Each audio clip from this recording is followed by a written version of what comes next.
So, an episode of The Proposal was pulled because one of the people, I guess one of the guys who proposed, or I don't know exactly who the person is, but one of the participants on that show has been accused of like some kind of sexual assault.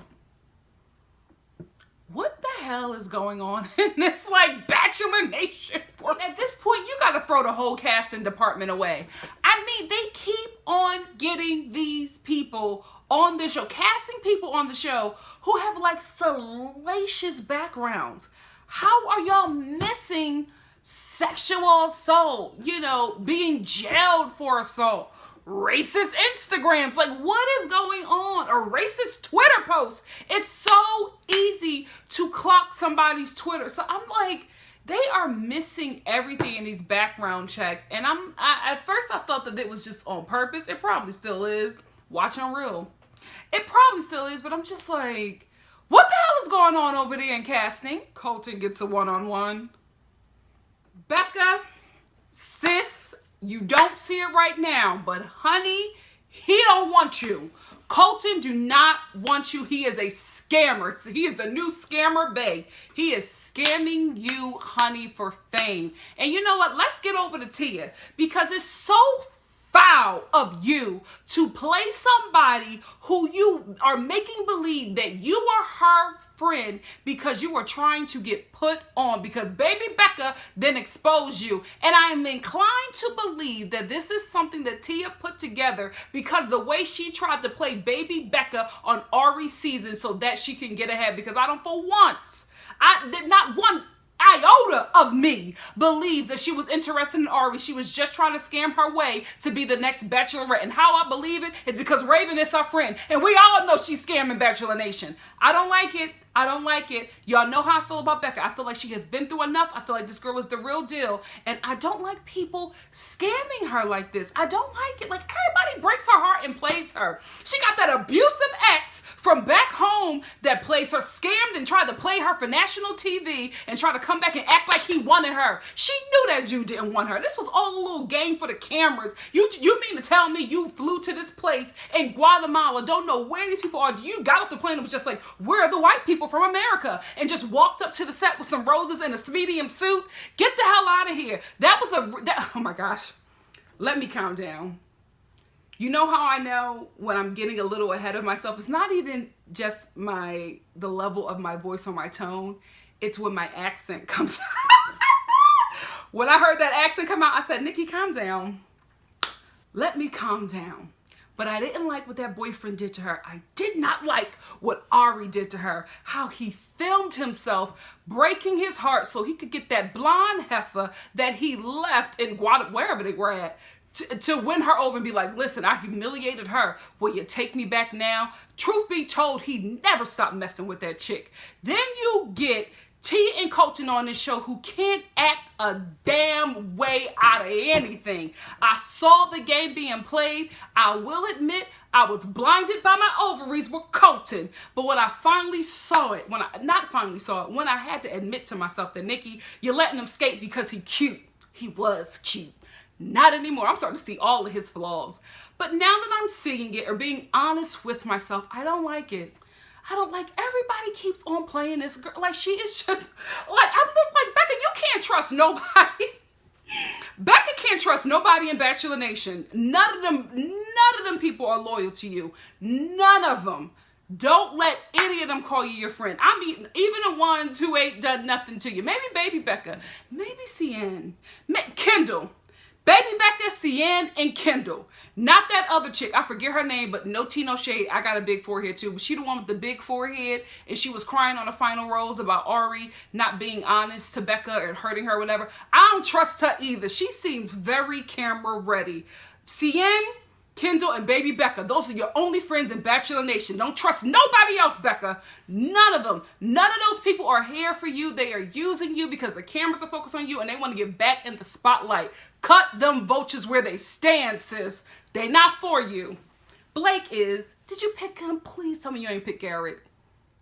I can honestly say that I'm falling in love with BECCA. Scam king. He is a scam king of this season.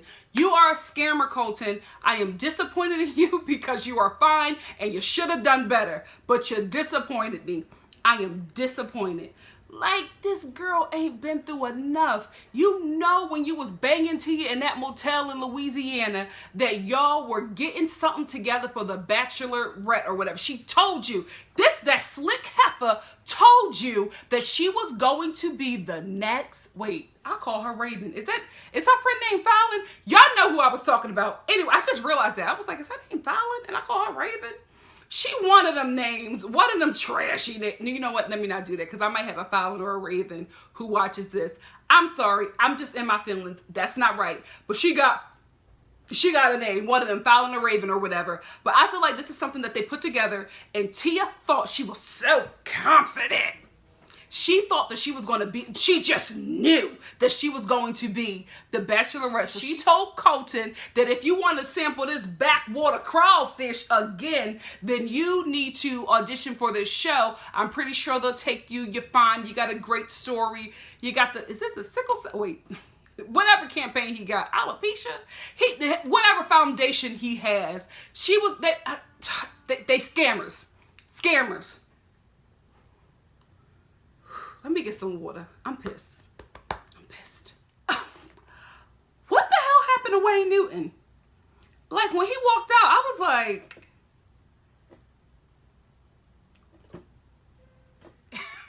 and can we talk about how uncomfortable Kathleen was when he did that impromptu Dankeschön? Dankeschön. Dankeschön. She was like, okay. Like, she's sick of it. Kathleen has heard this song for decades. She's done. But Wayne, that's his signature, baby. Get used to it, Kathleen. She trying to hold on to, let me stop. You know Kathleen is holding on. Spend the hell out of that trust. So you watch the show. You know the guys went to Wayne Newton's place to like craft a song to sing to BECCA, which made no sense. I just feel like, I don't know. Maybe poetry would have been better because the singing, and I guess maybe it was good for TV, was just cringeworthy because none of the guys were singers, right? I felt like if we're going to do something to have these men speak from the heart, I think getting up and speaking in front of people already is tough. To throw in the embarrassment of singing, I just think it overlooked what I felt the challenge should have been about, and that was impressing BECCA or sharing their heart with her. You know what I mean? It just became about them trying to get over or get through this challenge because they didn't want to sing in front of people because none of them are singers. And if Chris was the best out of all of them, that tells you everything you need to know about that challenge because the guys were going up for him. And I'm just like, and this is what happens when you give people sympathy claps because Chris, he just feels like he did the damn thing. And I'm just like, hold on, straight Perez Hilton. You are not the bees, these, the cream of the crop. He thinks in his mind that because of this performance, BECCA's going to fall all over him and be just in love and she's just going to pick him. I'm like, you really think you're getting picked when Colton is still there, Blake is still breathing, and Garrett still got a heartbeat? Brother, are you serious? You probably might be the first pick for the friend zone, but not for BECCA's heart. And now he has the audacity to act pissed because BECCA is not salivating at his feet. I'm like, dude, you a grown man with a side part and Caucasian baby hair. Did you really think that you were a top pick? David, annoying.com. Sweet, sweet David. Let me tell you something. A woman doesn't want to bang a gossip. You gossip every time you get time with BECCA. You are gossiping about Jordan. It is unattractive. You are inadvertently friend zoning yourself, and I don't even think you realize that you're doing that because you're acting like you want to be her husband, but really you acting like her gay hairdresser. Like, calm down. I just wish these men would focus on BECCA, but they are so focused on the cameras and each other, it is nauseating at this point. So we have this 2-on-1 date with Kenny and Lee part 2. I'm sick of it. It's like the same formula. Do they do this all? They do. They do. They pick two characters on the show who do not like each other and do a 2-on-1. Yep, I realized this formula in The Bachelor and in The Bachelorette. It's annoying at this point. It really, really is, because picking David and Jordan to go on a date, come on, you knew that they were going to get into it, and I'm absolutely over it. But I didn't expect Jordan to snap like that. Like, after David got his little time with BECCA, it was snitching on Jordan. Jordan came back and he snapped on David, and I wasn't ready. He walked up to him with them little arms and them little legs, and he read him for filth. I wasn't ready for that. I felt that. I felt like he really was like pissed off and annoyed at this point. It's like, dude, you're still talking about me. Like, focus on BECCA at this point. Now, in the beginning, I felt like it was like a little banter that he was going back and forth with him with. And I guess Jordan was into it because it was giving him camera time. But now at this point, you gotta be annoyed and frustrated by it, because I'm watching this as a viewer and I'm frustrated by it, but I'm only getting a few minutes into probably what this dude had to live with for weeks. I couldn't understand the snapation. I just wasn't expecting it. Now I'm feeling like David is lying, because I feel like David was talking about things that we, the viewers, weren't seeing. But I was kind of believing that, you know, Jordan was talking about other girls. I think they all do that. You know what I mean? I think a lot of these guys come here probably not interested in a Bachelorette, but hoping to get far in the show so that they can get on Paradise and get with the women that they really, really want, or just be within this Bachelor Nation, right? So I can not understand, but I can believe that Jordan was saying that. But now, when BECCA brings them together, David is changing the story that he told BECCA. So I'm like, David, you lying? We can't blame it on a concussion and him almost dying. Like, David is like, he's so messy. He's just a gossip. It's so unfortunate. And David is a gossip to his core. David was gossiping before, like early on in the show. Then he died and came back and was still gossiping. So I can't. But listen, let me tell you something. I was not expecting BECCA to leave David in the desert. That was the saddest, like, dumping and cutting of a dude on this show that I've ever seen. I felt so bad for him. He was just sitting there, face all swollen, just on some rocks. But you know what? If I was BECCA, I would have left the both of them. Because when she confronted Jordan and David, and they were going at it, and she got frustrated and walked away, neither one of them went after her. That told her everything that she needed to know. They weren't interested in it. Oh, BECCA, I'm sorry. I'm so sorry. This is sad. Oh, this is sad. And then we get this like sad ending with David. I'm just like, I don't feel bad. He brought this on himself. David was being messy. He was gossiping the whole time. He spent so much time on Jordan. I guarantee you, if the amount of time that David spent on Jordan, if he spent that on BECCA, David and his concussion would still be in the competition. But unfortunately, he was more interested in Jordan than he was in BECCA. And that is why he went home. So now we get back to the dummy of the season, Chris. BECCA needs to win you over? You are delusional. I can't believe the way this dude is talking. You sang terribly. Your song was garbage. The only thing you did was have some energy that other people didn't because they were embarrassed about their vocals. And you think that she should be chasing after you? Lincoln is a nut job, but have you seen his body? Are you serious, bro? Like, I don't just want BECCA to cut him. I want for Chris to be thrown out. Like, the way he is acting, there is no way he deserves any kind of respect. He's being so disrespectful to BECCA, not to her face, but just to everybody else. And it's just like, you know cameras are on you. You know you're mic'd. Like, you know what you're doing. You're being so petty and childish. Nah, BECCA, again, sis, I'm sorry. Okay, so I get it, right? I get why BECCA sent home Jordan. Because he was interesting TV, I would have wanted him to stay. But I do understand because, like I said before, that moment where she got up and walked away and neither one of them came after her, it made sense. It really, really did make sense. And you could tell, even in the car ride home, that Jordan wasn't into her. He gave her the whole sob story about his upbringing, but I just felt like it was something that he said to stay, not to stay with her. So I think she made the right decision with sending him home. And I also think the producers allowed that to happen because we are going to see Jordan in paradise, and I cannot wait for that messy little man to get in paradise and tear it all the way up. It's going to be a scene, honey, and I cannot wait. Let's get back to the dummy of the season, Chris. He is like talking crap about Becca, right? So one of the producers, because I don't think it was one of the guys, definitely one of the producers, told Becca that he was talking crap about her. So she goes to confront him about the things that he's saying. Before they can even sit down, I thought to throw my computer.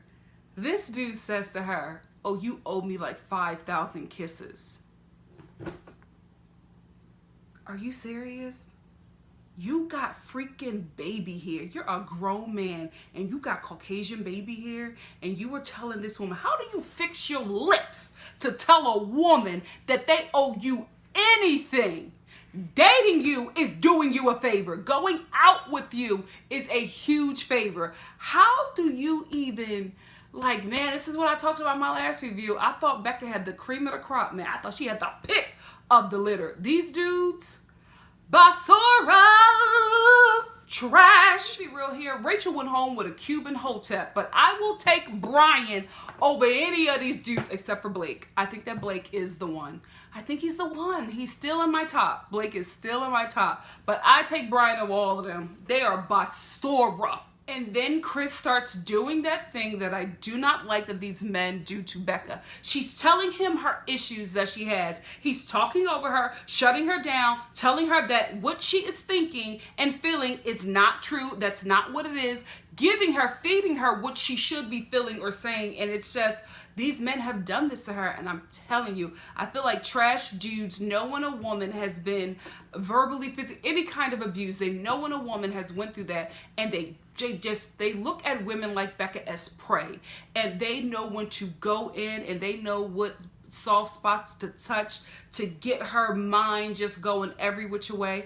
But I'm very proud of Becca because she is holding her ground with him. She is not letting this dude walk over her. But I am a little, not annoyed, but I just wish she would have pushed back a little bit more because Chris was very pushy. He was very pushy with her, like damn near bullying her about how her feelings. And it was just like, oh no, let me talk. No. Excuse me, let her speak. And Becca, he's showing you how he would be in a relationship, which is why he's single, because what woman is dealing with that? He talks to her like she has no idea what she's talking about, like in a way belittling. It's very bothersome. His behavior this episode, extremely bothersome. Oh, you know what? Like I said, I don't know what Becca sees in Wills, but okay. I still don't know what she sees in him, right? But I know. But I like what he did here because she takes Wills, who she really is attracted to vaginally, and they're like going at it. This is how Rachel was. This is how I knew she was picking Brian, because every time they sat down, she was straddling that man. Like, I mean, she sucked the culture out of him, okay? I knew she was picking him, and that's the same thing that Becca is doing with Wills. Is Wills the wild card? Because I'm thinking it's Blake, but I feel like she may pull a Rachel and pick the guy that excites the loins. Who knows? So anyway, or maybe the guy, and I don't want to just put that on Rachel that she's just getting vaginally excited. I feel like, and I said this in my reviews on Rachel's season, she also liked his pursuit of her. Brian came in pursuing Rachel right out the gate, but I don't get that from Wills. So I don't know. I just think that Rachel is just vaginally excited by him. Anyway, Becca is just vaginally excited by him. Anyway, Chris comes over because he's not satisfied with their talk. So he comes over and tries to bully her date or her mini takeaway or whatever with Wills.